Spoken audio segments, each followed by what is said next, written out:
before the Tower of Babel everyone had one language, as the verse says.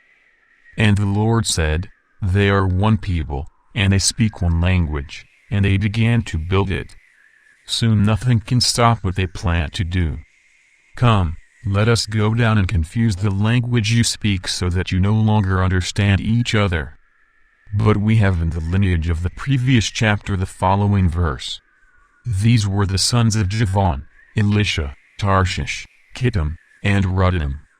From them proceed the maritime peoples, who have separated themselves into their territory, according to their language, each according to the clans of their nations.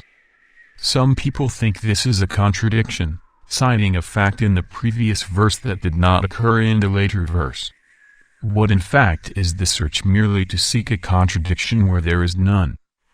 First we should note that the building of the Tower of Babel is idealized as a project of Nimrod, for in the period it determined that it was powerful on earth.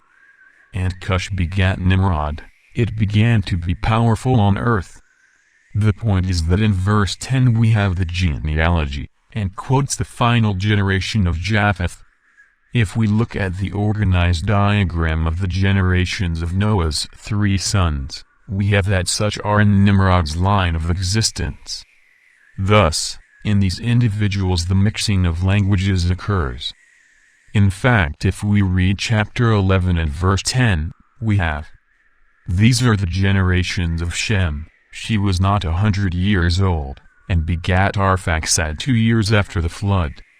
And if we read in chapter 10 verse 22, "The sons of Shem, Elam and Asshur and Arphaxad and Lud and Aram." Now it is irrational and completely misread to think that before chapter 11 one cannot cite something that happened in chapter 11. It would be like thinking that there is a Noah son of Noah before the Tower of Babel, and another son of Noah named Shem after the Tower of Babel, knowing that at this time Noah was not even alive. Thus, a person who tries to imagine that this is a contradiction would need to learn to read texts. Thus the genealogy of Noah's 3 sons is cited in chapter 10, and then in chapter 11 is the genealogy of Shem, for Shem descends all the Semites. Thus, it is clear by observing the scheme, in the sons of Javan the mixing of tongues occurs, and that the sons of Javan become the Greeks, and connect with the Mediterranean by sea voyages, and thus we have the formation of the Greek language.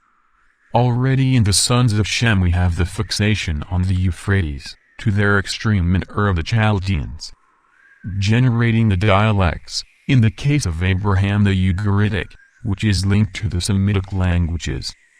And so there is no contradiction in the Bible about such an event. If you are looking for more content from different areas, visit the reformadorstad.com website. News and detailed content can be found with system of research and organization of text and video.